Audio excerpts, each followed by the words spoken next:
Hello, I'm Super Orange Cat here. I'm today to talk about Toonami's ratings from this past Saturday, April 15th, 2023. Let's start at the top of the block. Well, at the top of the block, we don't have a ratings number for My Hero Academia at midnight. More on that in a moment. But at 12:30, My Hero Academia got a .08, then Food Wars at a .09, One Piece at a .09, and Naruto Shippuden at a .08. So let's get the first thing out of the way. Why is there no number for My Hero Academia at midnight? Well, apparently it was a rerun episode. So since no real agency takes direct account of reruns, we don't have that number and we probably will never see that number. But it's probably in the ballpark of what the 12:30 episode got at .08. So I'm just going to assume it was around there.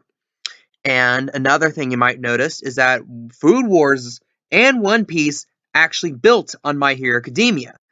This is only the third separate time I can recall where My Hero Academia got built on, and the other two times were two random episodes of Yashahime Princess Half Demon, which that show is just really weird in retrospect with how it did ratings wise. Like, there would be nights where Yashahime looks to be an absolute world beater, and then the next night it's just like, why is it on the block at all? But again, and again, and this is probably due to the fact that the first episode was a rerun. So people, you tune in midnight, you're like, oh, I just saw this episode of My Hero Academia already, you tune it off. And you're going to presume, well, the next episode of My Hero Academia is going to be a rerun too. So you don't like turning in at 12:30, you're tuning in at 1 a.m. if you want to watch Food Wars. So if you didn't watch through, you didn't realize that the new episode at 12:30 of My Hero Academia was in fact a new episode. So you missed that one. And again, people who went into the block at Food Wars outnumbered those people. So again, you have Food Wars building on My Hero Academia. Then you have One Piece almost retaining the entirety of the Food Wars audience. Like, as an example, Food Wars finished 24th for cable this past Saturday. One Piece, 25th, right next to each other. And for completionist's sake, My Hero Academia went 30th, and Shippuden actually finished a pretty respectable 34th. Especially considering there's been nights in recent weeks where Shippuden was like 90-something. A couple times it was out of the top 100. But again, that's another good thing about the ratings this week was the retention was absolutely solid. Basically, if you were watching from the start of the block, you stayed through the end of the block. And that's just in these days where you can't really get a good grasp of what a good ratings number is, that's one of the few metrics that you can still point to.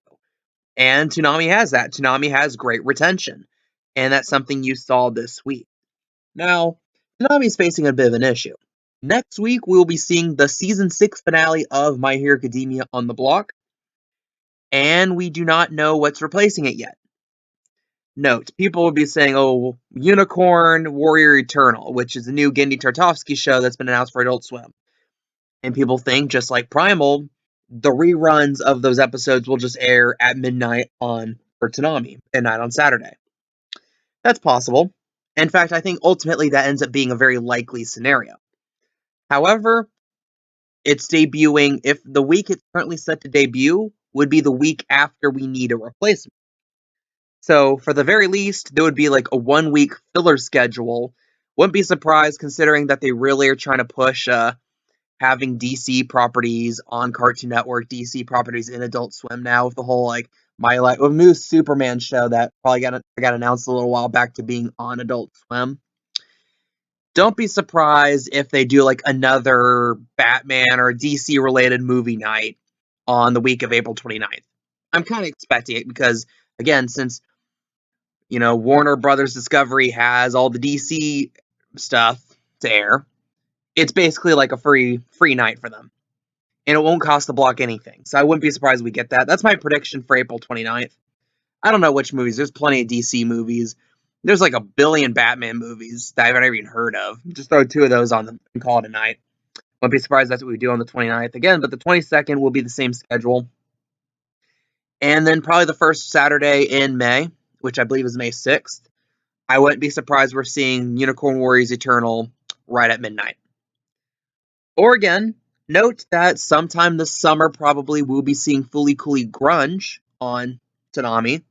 So I wouldn't think they would air at midnight, but I'm fully expecting at some point we will see more Fully Cooley. Since we had the Fully Cooley Marathon New Year's, I'm expecting to see the Fully Cooley sequels maybe thrown in at 2:30 where Primal is right now for about 6 to 12 weeks.